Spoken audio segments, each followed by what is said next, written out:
channel. Today we've got Cookie down with us because she's not feeling very well. She keeps being sick and can't keep any food down, so when she's poorly she likes to have lots of snores with her mama and lots of belly rubs, don't you? So I did try moving her out of the video, but she I'm not moving you now, I just said I tried to move you, but she was having none of it. She just kept coming back on the blanket, didn't you? So she's going to be joining us. So if any of you follow me on Instagram, which for all I know no one's even watching this and I'm just pretty much talking to myself, it's quite a possibility. But on my Instagram I talk quite a lot about fitness. I normally post about fitness 2 or 3 times a week, mostly because I've done lingerie modelling in the past, so obviously you need to be in some form of a shape, good shape even, and secondly because I've battled with an eating disorder for probably 20 plus years, so fitness is a way that I cope. It's also a way I make sure that I get the right sort of food and things like that in my body, because I don't just do fitness, I have a fitness lifestyle. And when I post fitness stuff, sometimes I'll have people ask me, like DM me to ask me a question, and some of them are very similar, so I'm kind of usually repeating similar sorts of things. So I just thought it'd be fun to just do a little video with my tips in, and anyone that wants to get more into fitness or get more out of their workout can do so. So I'm fairly new to YouTube, so if you don't follow me on Instagram, then I'm a single mom of a little girl. I have modelled for, I hate saying that term, but modelled for like 14-15 years now. So obviously I've been through all the stages of having a lot of pressure put on you to lose weight, or constantly having people put down the way you look for whatever reason. It's not as glamorous as it may look on magazines, or if you follow Instagram models and that, it's not that sort of glamorous you are put down on a daily basis. People are very quick to point out if you've gained weight, if you've lost weight, if you know, skin looks bad, or whatever the situation may be. But as I said, one of the ways I cope with that is through fitness. So I've kind of sat down and just thought about the 5 things I do that, when I first started doing fitness, it was a chore. I made myself do it so that I would eat food, because it's kind of, if I work out I can eat. It's not like that anymore, but that's how it was. So it was a chore, because I didn't really want to eat, because I wanted to be super skinny. So the fitness became a chore, plus because I wasn't eating, I was so exhausted that the fitness was a chore. I was feeling so ill all the time and so dizzy. So I've now learned to love it. It's a lifestyle, and I just thought I'd share some of my 5 top tips with you guys that, if you're not into fitness, could get you into fitness, or if you are but maybe not loving it, or you hit that plateau where you feel like you can do all the ab exercises or all the cardio in the world, and you don't really feel it, you don't feel a change in your body, or you don't feel exhausted. Maybe just some of these tips might help you just amp up your game a little bit. I ramble a lot, don't I? Oh gosh, I've got a sore throat. Okay, so my first one, I'm looking now because I have a little notebook here. My first one is to use weights. Now, to burn calories, you need to keep your metabolism high, and when you do resistance training, it builds muscle, which increases your metabolism, because it actually uses more calories to maintain and build muscle than it does to hold on to fat. So if you say someone that's doing cardio, particularly if you are trying to lose weight now and you're doing a lot of cardio, if you're only doing cardio, then you're actually sabotaging yourself, because using resistance bands or weights, or if you're running them, have like a weighted backpack and things like that, that all really helps to burn calories. Whereas if you're just doing cardio, you're going to burn such a small amount, because your metabolism is going to stay low, so you do all that effort for a little gain. Whereas if you maybe add a resistance band or weighted gloves or something like that, you'll burn more calories, and you could probably even do less cardio, less time doing the cardio. So definitely weights is pretty much my number one. Even when you're building muscle, when you have a rest day, or when you finish working out, you're asleep that night, your body is actually still burning calories, because it's maintaining and building that muscle. So definitely resistance bands, weights is literally my number one thing when I work out. That's something I've learned a lot over the time. The second one is to make sure that you drink water. It's an obvious one, and I get fed up of being told to drink water all the time, because he wants to drink water when there's so many other things to drink. But if you're dehydrated, then obviously your body when you work out isn't going to be at its optimum. So you're not going to get the most out of your workout, because you're going to be lethargic, you're going to be dizzy. And not only that, but obviously water is what's keeping your joints healthy, your muscles healthy. If you are dehydrated, that means your body's dehydrated, so you're going to get muscle cramps. You could run and pull a muscle, hurt your knee, whatever it might be. And it might not be something that you can just kind of rest for 3 or 4 days and get better. You could actually do some serious damage by not making sure that your body's got the right hydration. So drinking water is definitely one. And I used to struggle to drink water through working out. I'd forget to drink it, be halfway through and think, oh crap, I haven't drank this whole bottle, and I'd chug it. And then you find when you do cardio, you kind of feel a little bit sick, or if you kind of feel it here like bouncing, and it's just not pleasant. So my tip is to just sip it gradually. The fact that I haven't painted my nails, and sip it gradually throughout your workout, just so that you're just kind of just keeping yourself hydrated, but not making yourself feel bloated or sick, because you don't want to work out when you're bloated. Number 3 is, I'm sorry to say this really quick, but the last video I did, I rambled so much, so I'm just trying to make this one a bit faster.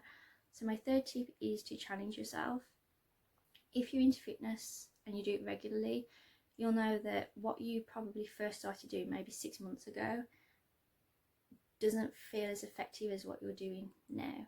One of the things I get asked is, I do a lot of core workout, so I'm looking at, I do have like a really toned midsection, and women in particular, men aren't that bothered with what I do, but women will ask me, for tips, saying, I'm like really good at my abs, and they've got some unreal abs, but because they're doing the same motions so frequently, or they're doing the same amount of time, like maybe just 20 minutes here and there on their abs, they're not feeling it anymore, so their abs aren't developing, they're not changing.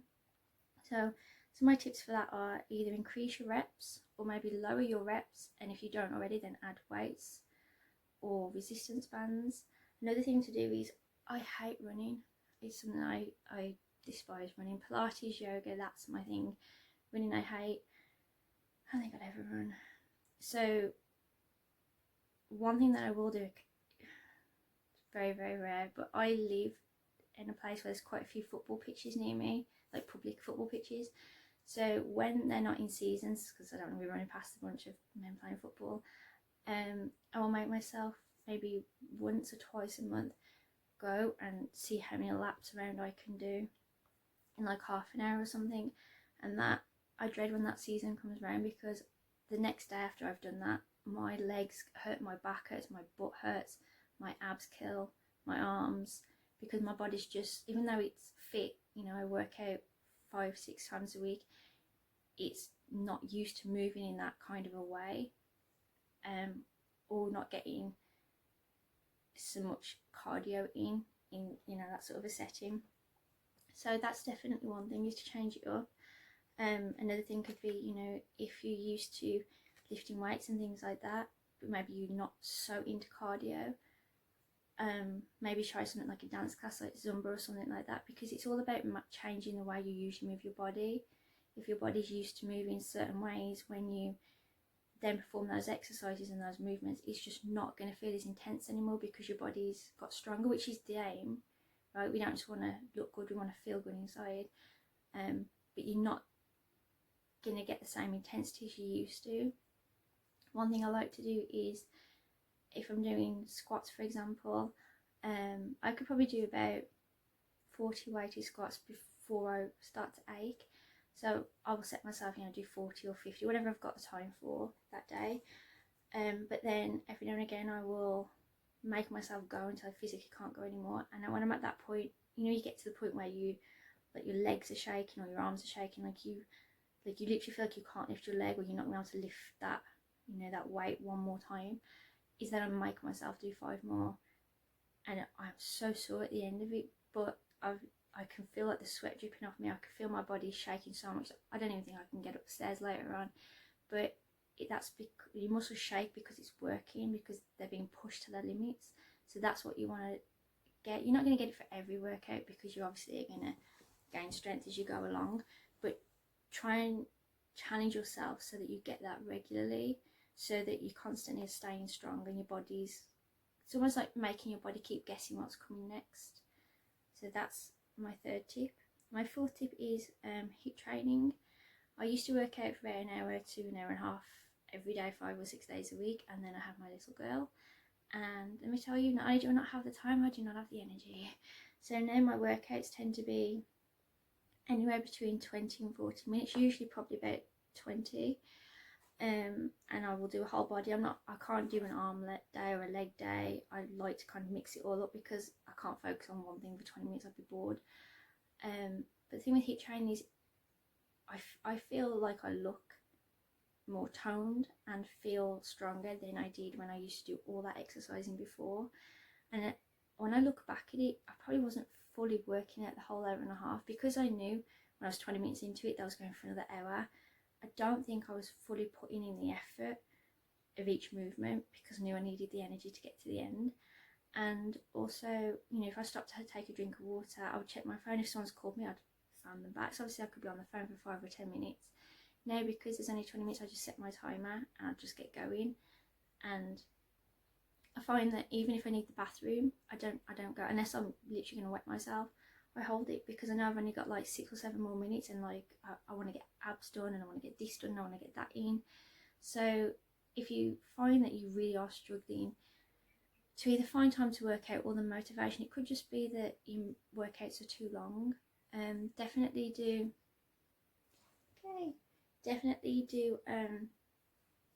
HIIT training, because it's so much easier to find the time. And if you think, when you set your alarm to nap for those 20 minutes, it goes by in a blink of an eye.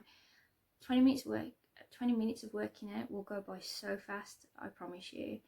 And the thing is, because you're doing it such a short space of time, if you really, you really want to get trim before you go in a bikini, or you get married, or you go on a date, or whatever it might be, you'll find that you'll put so much energy in, because you know you've only got 20 minutes to make yourself look good. Or if you're going to go out like that night, and you know you're going to eat, you know, maybe bread or a cake or something, you will put so much effort in, because you've only got 20 minutes to, you know, work off those calories, to tone up, make yourself feel good. And I just think you'll get more out of it than if you do maybe an hour and a half or 2 hour workouts. And then my last tip is to understand that fitness is a lifestyle. It isn't just, and I had to learn this, it isn't just about exercise. As I said, I started it to help me deal with my eating disorder. And what I would do is I would work out, and then I was allowed to eat. So I maybe work out for 2 hours, and I wouldn't eat a lot. It would be 2 hours and I could eat a piece of toast. So then to eat 2 pieces of toast, I would have to work out for even longer. And it got me in a negative headspace. And then I spoke to someone when I was on a photo shoot who was a PT, and she said, anyway, fitness isn't just about how you look on the outside, it's got to be about your body on the inside, because if you're not putting in what it needs, you're not going to get decent results on the outside either. And that sort of really stuck with me. So I started doing research and things like that, and I found, you know, kind of what water you should be drinking, what protein to take. Like, I hadn't even heard of protein powder. And then when I did hear about it, I kind of thought it was more like men that wanted to get big. I didn't really understand it. I realised what protein powder, how important that is to get vitamins and minerals in, and that when you have a cheat day, you know, a lot of people do, and you know, in the modelling industry, obviously I know a lot of people that keep fit, but they're always struggling with their tummy, or their, especially women, love handles or something of that nature. And then when I've, you know, been away working with them, what I've found they do is they'd be like, oh well, tonight's my cheat, you know, it's my cheat day today, so tonight I'm gonna have whatever I want. And they would have like 2 or 3 sides, and they're not healthy, so I'm not talking salad, like onion rings, chicken wings, and then they'd have it the whole meal, and then they'd have probably 2 desserts, and then drink whatever alcohol they wanted, whatever fizzy drinks they wanted. And the problem is not only they probably just filled their bodies with a lot of calories, and some of them are empty calories, but when you have that sort of food in your body, especially like sugary drinks or loads of chocolate and things like that, and carbs, like a lot of starchy stuff, is that when you then want to work out, it's not like you wake up the next morning and any, you know, kind of bad sugar or toxins or anything like that has gone out of your body. It's still there. So I don't know if you've ever done it, but I have, you know, and I've binged eat, especially if I'm on my period or something. I will just wolf down loads of chocolate. I used to, and then the next day I'd get up to work out and I would just feel, I'm going to say heavier as in like I was something fat, not like that, but I felt like I didn't move as well. Like this section here just felt sluggish, like it just didn't want to move. It didn't want to move in my normal like fluidness. It just felt bloated and it just felt stodgy and just not great. So last thing you want to do is do all that work in the week, you know, eat right, and then just throw it all away on a cheat day. I'm not saying don't indulge, do indulge, but you've got to remember, it is, if you want to do fitness properly and it's not just to look good for your summer holiday, you want to actually maintain looking good and you want to feel good, then you've definitely got to be careful on those cheat days. You also need to remember that you do need to eat right. I now use, as I said before, I used to use it that if I exercised a certain amount or did a certain amount of reps, I could eat. Now it's the other way around. I need to eat a balanced diet each day, drink a certain amount of water, and then the following day I've out my workout. If I don't do that and I don't listen to my body, then I forfeit the workout the next day, and it's really helped me stay healthier than I was. I'm not going to say that it's an issue that's gone away, because I don't think eating disorders really go away, not properly, not for a lot of people, but it's definitely more manageable than it was. And as I said, I feel a lot healthier and stronger now after having a baby, and I have chronic health issues that I didn't have back then. I feel a lot stronger physically and mentally, because it does help your mental health as well. And I think that I look in better shape than I did 10 years ago, when I would bust my ass doing like 2-hour sessions and, you know, would kind of not eat a lot to try and stay a certain size. So definitely understand that it's a lifestyle. You know, do your research, find out what nutrients you might need, what food you should and shouldn't be eating, and always remember to, you know, do the simple things like stretch before and after. That's so important. And to, if it's going to be a lifestyle, do something that you enjoy. Just because I'm saying, you know, do fitness and do resistance training, if that doesn't work for you, don't do it. Because if it's going to be a chore and you're making this your life, then your life is going to suck. Okay, so if you prefer to go to a dance class, I like to work out by myself. I don't like to go with people's paces. And I'm weird with gyms. I've got to think about germs, especially at gyms, and the sweat. I just can't tolerate I don't like my own sweat. I cannot tolerate, like, if somebody walks past me and they are drenched, I can't even picture it. I can't handle it. That's no offense, you know, good on you, you're sweating, you're doing good, but it ain't for me. You know, if you prefer to be part of a class, go take a class, whatever it is. If it's going to be your lifestyle, make sure that it's something that you enjoy, and that way you'll want to put the effort in a little bit more. So I tried not to ramble, but I can see on my clock that, yeah, I have rambled. Yeah, so there's my 5 tips to get more out of your workout. I hope that they help you. Obviously, I'm not an expert, I'm not a physician or anything like that, so, you know, when I say use weights, be careful if you obviously have some form of a joint issue or arthritis or anything like that. I don't know how those things will affect you, so, you know, check with someone that obviously really does know what they're talking about. But I just wanted to give you the tips that I do that help me want to work out, help me live healthily, help me run around after a 2-year-old all day long, help me still be able to work and model, and most importantly, keep my eating disorder at bay and on a level that I can cope with. So I hope that you found some of this helpful. I'm sorry I rambled so much. When I get better at editing, I can edit out all the rambling. But until then, I'm afraid you're stuck with it. And so I hope you found something really helpful. Even if you choose one of the tips, that's great. If you have any of your own, then leave them in the comment box below, because I'd like to hear them myself. I'm always looking for new ways to improve, and I don't know everything. I think I do, but I don't know everything. So I'd definitely be interested to hear some of yours tips. So yeah, I'm gonna go off and take care of Cookie dough. Bye.